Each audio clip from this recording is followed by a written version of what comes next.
Welcome to the Sweet Life Coaching Podcast, connecting real people with expert advice to achieve a healthier lifestyle and live a more fulfilling and abundant life. Here is your host, Coach Tavia.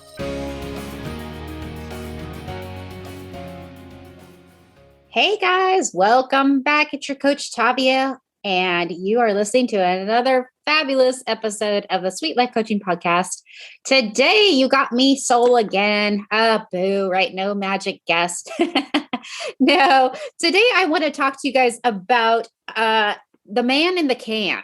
So what's the man in the can? So if you can actually see me, I post this on YouTube, so you can actually see what the heck I'm talking about. But we're going to be talking about the man in the can today. And I'm showing it on the screen right now. For those of you listening, you can't see this, but I'm going to explain what I'm talking about, your little man in the can.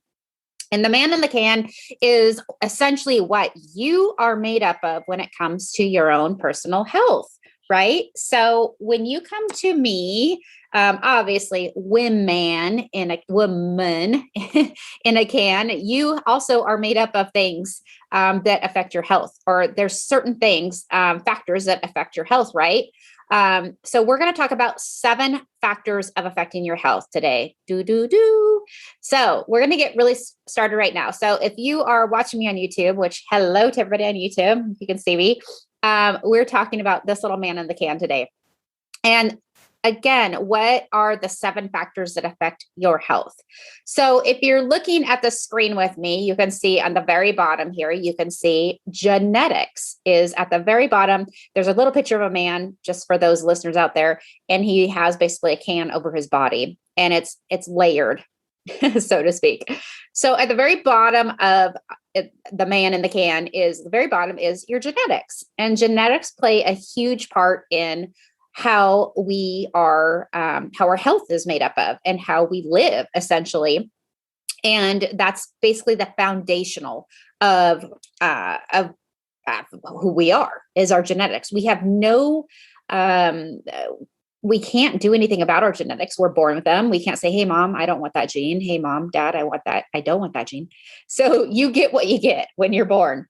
So genetics plays a huge part, right? And when you come to me as a client, this is the man in the can is what I show you. And this is something that we go through individually, in these little things. And I'll talk about the 7 of them really quick. It's genetics, toxins, metals, viruses, bacteria, environmental, and ultimately nutrition, or what you're putting in your mouth.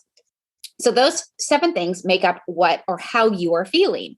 So when you come to me, we go through this and I start checking them off. And as you're looking at the screen here, actually, I'm looking at it and it's actually reversed. That's funny.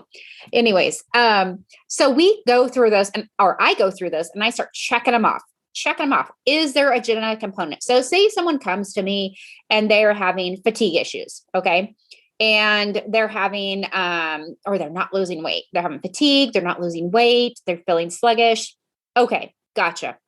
So first of all, obviously we look at, what's putting your body in it from a nutritional standpoint, right? What are you eating? What are you putting in your body? That's like the basics, the bare basics, right? So when people say that I'm a nutritionalist or a nutritionist, I'm actually a functional nutritionist. So we look at what the food is actually doing to our body rather than actually just what you're putting in your body. Hopefully that makes sense. So essentially that's like the top of what we look at, right? Nutrition 101. What are you putting in your body? From there, we look at like environmental issues. That will be the second bar down on my little man on the can, is the environmental issues. So environmentally, what are you predisposed of? What have you been exposed to? Where did you grow up? Did you grow up in the farm? Were you exposed to pesticides? Were you exposed to a lot of molds in a moldy household? Were you in a cleaning business? All of those things play a factor. Did you live by a nuclear plant? Hello. Yeah, me, Hamburg. So that would be another big component. Now, a lot of times we can't change our environment, but sometimes we can, especially if you're living in a moldy house. Get the heck out of there, guys. If there's a mold in your house, you need to go live somewhere else. Now, sometimes we just cannot afford to do so. So we have to look at, all the things. So the little third thing down on the man on the can is bacteria. 1, 2, 3. We have nutrition at the top, environmental, and bacteria. I'm starting from the top. Genetics was at the bottom. Remember, our foundation, our terrain. Genetics, we can't really do much with that, but I'm going to go touch back about genetics here in a few minutes. Okay, so third one down was bacteria. Have you been exposed to bacteria? Now, for me, of course, Lyme disease is a bacteria. Let's see, there's strep, there's staph, there's all kinds of bacteria out there that we're exposed to. And, if you look way back when you're a kid, did you ever get strep throat? Did you ever get staph? Did you ever have get sick a lot? Did you ever have any kind of bacterial infection? Okay. So we need to look at that, right? We need to look way back in time and see if that's still playing a factor in your health. And because it does, guys, it does. Things that happen in your childhood, I hate to tell you as an adult, they creep back up on you. Yep, they do. So, and what happens, another example is this man in the can is our bucket or the can starts filling up, starts overflowing. And the spigot at the bottom, so to speak, isn't open, right? So we have to make sure all these things are cleared, if you will, or all these things have to be like figured out. And if they're not, then what happens? We're sick and we get a diagnosis like fibromyalgia, chronic fatigue syndrome, MS, lupus, all these autoimmune conditions, scleroderma. There's so many out there. But there's so many different autoimmune conditions, Hashimoto's thyroiditis, that are happening. And it doesn't just happen, guys. It doesn't just happen. Yes, going back, genetics play a part, but it's very small. And I need you to pay attention to that. People say, oh, it's in my genes. It's in my genes. You can change that. You can change that. Not what's in your genes, excuse me, but you can change ultimately how your body reacts if you know there is a genetic component there. Okay. So again, going back to, we need to figure out if there's some bacteria going in flying around in your system, in your bloodstream somewhere. Right below that is viruses. Viruses, oh my gosh. Okay. If you have been living under an eggshell in the last year, you don't know what a virus is then, but we all know about the C word. I'm not going to talk about that, but we know about other viruses that are out there, basic cold, flu viruses, right? But there's also like cytomegalovirus. There is Epstein-Barr virus. There's herpes viruses, HSV-1, HSV-2, HSV-6. There's a lot of other viruses that are out there. Shingles, chickenpox, those are all viruses. And if you've ever been exposed to any of those viruses, which usually about 1 in 3 people have exposed to, probably, I bet almost every one of my listeners has been exposed to one of those viruses in their lifetime. I just bet you. I'd bet my right hand on it. So viruses play a part in your immune system. Viruses never go away, guys. They never go away. They stay in your body. They go dormant. Bottom line, you cannot kill off a virus. They go dormant. They just kind of sit there and hang out. They can be reactivated, just like Epstein-Barr virus. Epstein-Barr virus I talked about in a past podcast episode, and that is the virus that causes mono. It can be reactivated under stress, under lack of sleep, under trauma.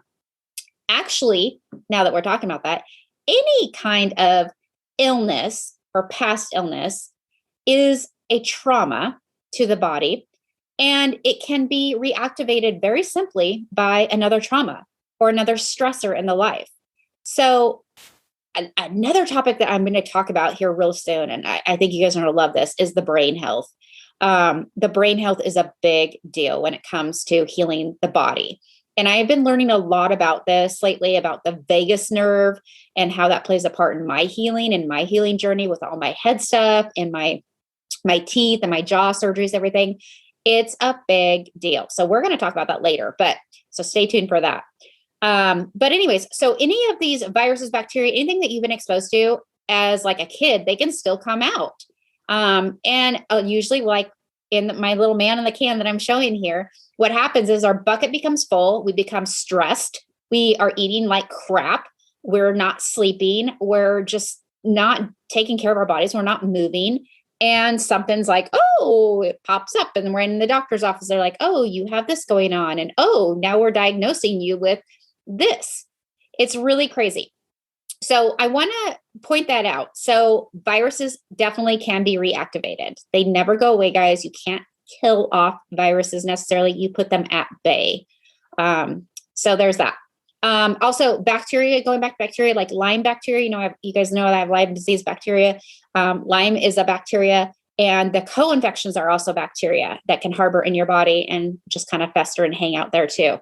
A lot of people ask me about Lyme disease in the sense of, can you ever get rid of Lyme disease?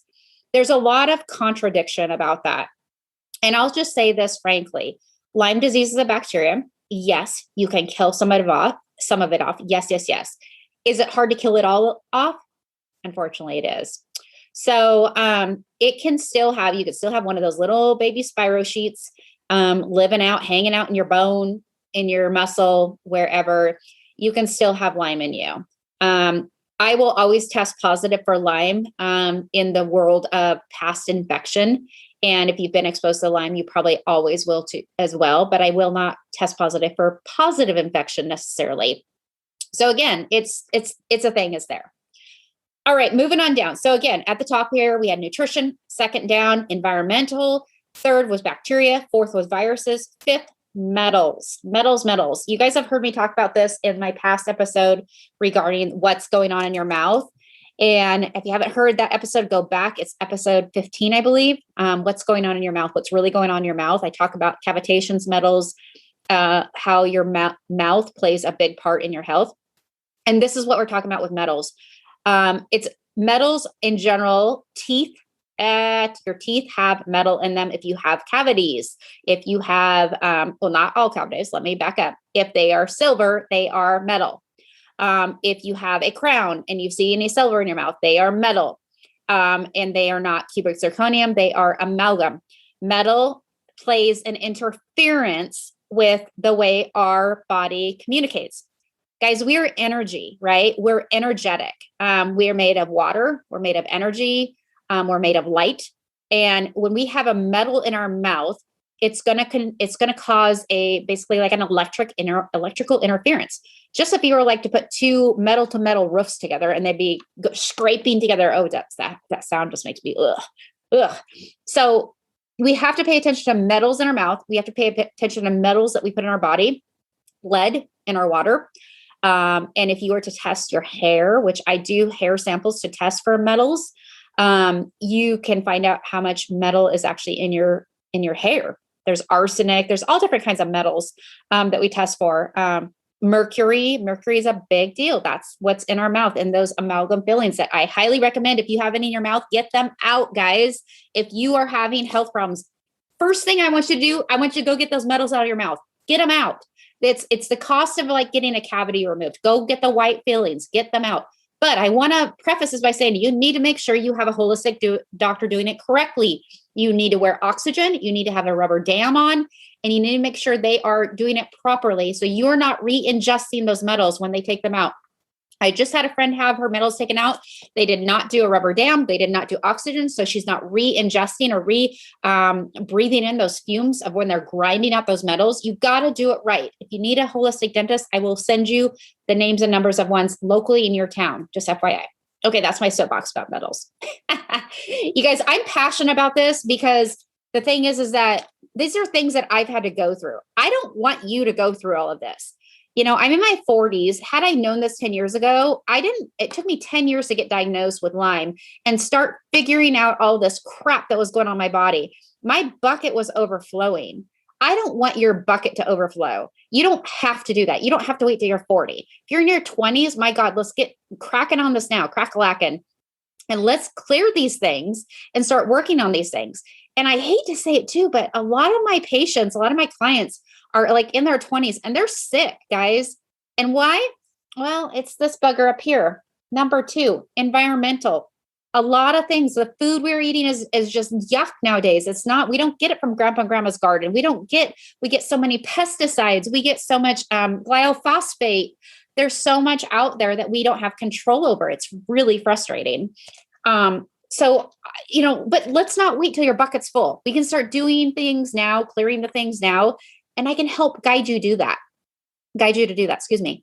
All right. So let's continue to go on to the man in the can here. So number 1 was nutrition. Number 2 was environmental. 3 was bacteria. 4 was viruses.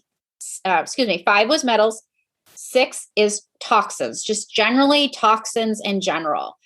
Okay. Again, going back to what I was talking about with our food, we have exposed to so many more toxins. I think it's like, oh gosh, I can't remember the data on this, the actual figures, but it's like 3 times more toxins exposure are kids nowadays that are being born than it was I was, and maybe me higher than that.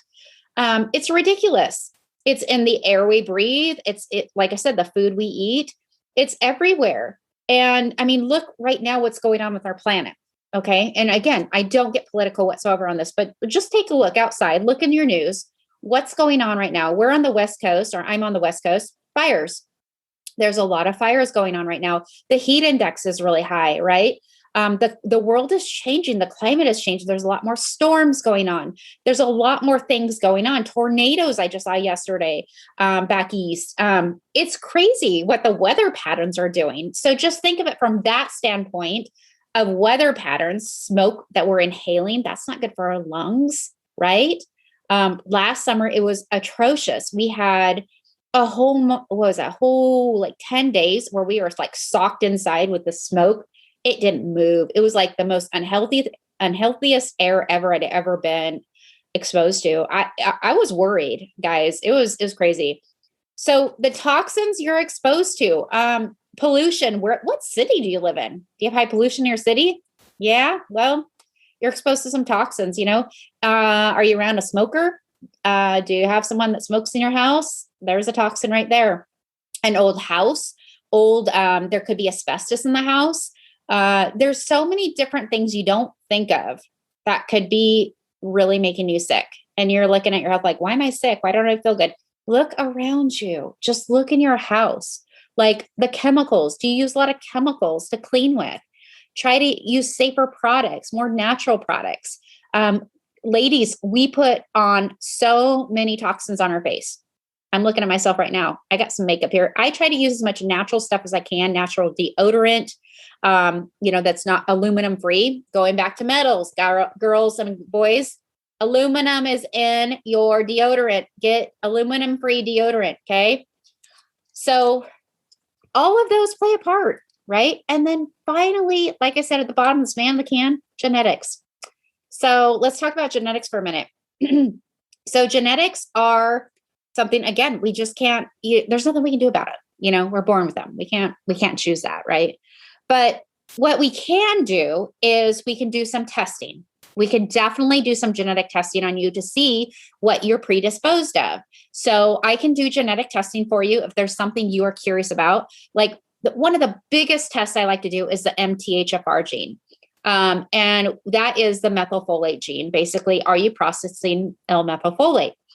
L-methylfolate, you can have a single mutation, a double mutation. It causes a lot of illnesses, a lot of predisposed illnesses, I'll say. And when you can't process L-methylfolate, you can't process your B vitamins well. And essentially, you can't detox properly. So like me, I have it and I have a double mutation. Lucky me. Thanks, mom and dad. So I have been sick a lot my whole life. And it does explain a lot of things why I have never felt good, So that person that told me years ago, I thought you were hypochondriac, you know what? You could stuff it in your face because you know what? I had a reason. It wasn't all in my head and I knew it was never in my head, but gosh darn them. You know what? If anybody tells you that it's in your head, go tell them to go fly a kite because you know what? There are people like me that will listen to you and I get it. Who wants to be sick? No one wants to be sick. No one wishes the illness upon themselves. They come out of the womb and says, I'm going to get cancer. I'm going to get lupus. I'm going to get Lyme disease. No one says that. No one wants that. We all deserve a healthy life. God wants us on this planet to have a fulfilled, healthy life. Disease wasn't made by, in my belief, it wasn't made by the power that I believe. I believe disease was made by the man when it was man-made and when things started happening. And actually, it's kind of funny that I'm talking about this right now. I'm going to share this. So about 20 years ago, I was at this conference and the head Indian, the chief Indian from, the movie with Kevin Costner. Gosh, now my brain all of a sudden. Anyways, the movie with Kevin Costner's and the Indians, and I'll think of it in a second. Anyways, and Tatanka, he always said Tatanka, the buffalo. Anyways, that chief Indian that was in that movie was at this conference that I was at. It was a health conference, and it was a conference talking about nutraceuticals. And nutraceuticals are natural products that are like close to pharmaceuticals, but they don't have the drug interactions and they don't have drugs in general. Anyways, and he was talking on stage about how it wasn't until the white man started killing off our land. You know, they use berries and things like that for like medicine, right? They all the natural things. But when they started killing off the buffalo, Tatanka, when they started Dances with Wolves, that's the name of it. When they started killing off the carnivores, like the meat, and then the disease started happening because the meat would get diseased and stuff. That's when they started seeing all this disease happen. And it was very fascinating to me that he was talking about this because it made sense to me, essentially. But it's true. You know, it was kind of man-made, all of these diseases. And then, you know, going back to the C word that's going on right now, there's speculation that that was man-made. Again, I'm not getting political and I'm not going there with you guys. You can figure it out. So, but that's speculation. That's totally allegedly been man-made. And so long story short, what I'm getting at, genetics, going back to genetics, right? We can't have control over that. But what we can have control is finding out what our genes are doing. We can go back and find out, you know, if we're predisposed to a disease. If we are, then great, let's do something about it. What nutritionally do we need to put into our bodies to heal the body, to maintain the body, to keep the body in balance? And when we have an imbalance, a dysbiosis, if you will, in the gut, that's when disease festers. That's when disease happens. And that's when things go havoc and wreak craziness in the night, right? And the next thing you're in the doctor and you don't feel sick, or you feel sick and then you're getting a diagnosis. So if you have a predisposition, to something in the family, let's get you checked. We can check on that. I can check your, well, I have a whole panel of things that we can get you checked for, but that is something that is good to know. And I think it's super important. I'm going to say this right now, and this might be controversial, but I really believe that I wish I would have been tested for MTHFR as a baby. Why? Well, I think babies nowadays should also be tested for that before they are giving another vaccine or jab, because it has been proven, this is not me saying this, that MTHFR gene has been shown in about over 95% of autistic kids. Again, do your own due diligence, do your own research. So, and thinking about that, you know, if we are giving our kids vaccines at a very young age, I'm not anti-vaxxer, just FYI, I'm do whatever is best for you, do your own research. That's the kind of my mentality. So I do think there's validity in some of the vaccines that are out there. So I'm just saying that right now. But do what's best for you. But what I'm saying is if we have something that is predisposed of, or say we have a baby and we find out they have MTHFR at birth, I probably as a parent would not choose to get all the vaccines all at once, or maybe choose the ones that are the most important, because that poor baby cannot filter out all that stuff all at once. It's harder on their bodies to process it. That's what I'm getting at. So think of that for a minute, right? If you have a child out there, if you're having a baby, get them tested for MTHFR, like when they're born, maybe before they get their vaccines. I'm just saying, again, do what you like. This is my podcast. I can say whatever the heck I want, but I'm just saying you might want to consider that, because if we do, you know, we don't want more junk in the body and to cause more problems down the road, essentially, right? Now, I had double mutations. So you're like, Tavia, well, you're fine, right? You're fine. I had vaccines when I was a kid. Now, God bless America, I did not have as many vaccines as they do the kids now. It's ridiculous, kind of crazy to me how many pokes and jabs these kids get at such a young age as compared to when I was born in the 70s. So it's a lot different back then. But so, you know, did that affect me? Maybe not. I don't know. So it's just something to think about. I want you to think about that. Okay. So, all right. So I'm going to wrap this up here. I just want to talk to you guys a little bit about this little man in the can that I always talk about. Some things you guys need to consider when you are looking for some help out there. If your doctor doesn't talk to you about this, it's because they just don't. And that's probably not their scope of practice. This is something that I talk about. Again, I am not a medical doctor. I am a functional nutritionist, and I look at the root cause of what's going on with your body at a biochemical level. I do the lab work. I do the testing to find out what's going on. I do not diagnose. I do not treat with medication. What we then do is if there's deficiencies, I can alarm you and let you know. That is totally okay to do, and let you know what's going on with your body. If you have further questions, I will direct you to your family physician. One last thing I wanted to point out, and that is an organic acids test. That is one test that I do, and I have right here again for those of you watching on YouTube. You can see this. If you want to check me out on YouTube, Health Coach Tavia, just go there and you can see all this that I'm showing today. But this is an organic acids test, a very comprehensive test that I do for a lot of my patients. And why do I use this? Because it tells me a lot of data that you're not going to get from a basic CBC chem panel. It's so funny. I had one of my best friends take this test, and she had high yeast in her gut, and she had all these problems going on. And I was like, I think it's yeast. I think it's yeast. Then she goes to her gynecologist, and she's like, no, you don't have yeast. You're fine. Everything's fine down there. But the long story short of it is guys, even if it's not present in an area of the body, you can still have a systemic yeast problem.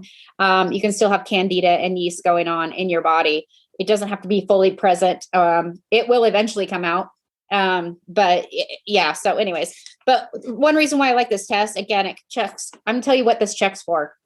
Very comprehensive, very affordable.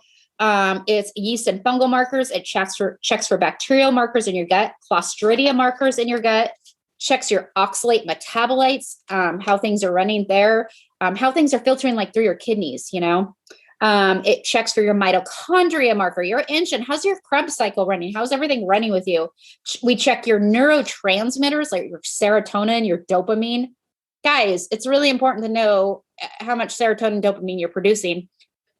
Excuse me, that could be an indication of why you're so depressed. And if your doctor hasn't checked those levels, guess what? We need to do that. We need to see how much acid is going on in your brain. If I had a client that was having a young kid, and he's having a lot of brain fog, and we found out he had this acid in his brain, basically, that's causing this chemical imbalance, and it's a toxicity. And essentially it causes Alzheimer's and later on, you know, so we found that out now, and we can do something about it. So, yeah, let's see, what else does it check? So check your folate metabolism. We check your ketone and fatty acid. We check your nutritional markers, your B12, your B6, your B5, your B2, your vitamin C. Have you ever had your vitamin C levels checked? I bet you haven't. Your CoQ10, your glutathione precursor and chelating agent. How much are you detoxing the crap out of your man in the can? We check your biotin level. Is your hair coming out? Well, let's check your biotin level. Again, we check your glutathione. We check your ammonia in your body, your indicators of detoxification. Is your body getting the junk out? Is it or is it not? How is that working for you? And then lastly, we check your amino acids. Guys, have you ever had your amino acids checked? No. Well, guess what? It's important to have amino acids. Sorry, guys. And then lastly, we check your creatinine levels, your indicator for fluid intake. Like, how are you metabolizing your fluid intake? So you may be drinking a lot of water, but you're not metabolizing it. So if you're interested in any of these testing, please let me know. Set up an appointment with me. We can talk about which one would be best for you.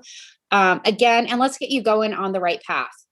So that is all I have for you today. And I want to thank you for joining me. I hope that information was interesting, fascinating, and you learned a little bit from me today on what you can do to better your health and what tests possibly you need to take to get you and your family on the road to wellness. So I'm Coach Tavia. I want to thank you again for being here. I love you guys. Thanks for listening. Have an amazing day. We'll see you on the next episode. Bye-bye.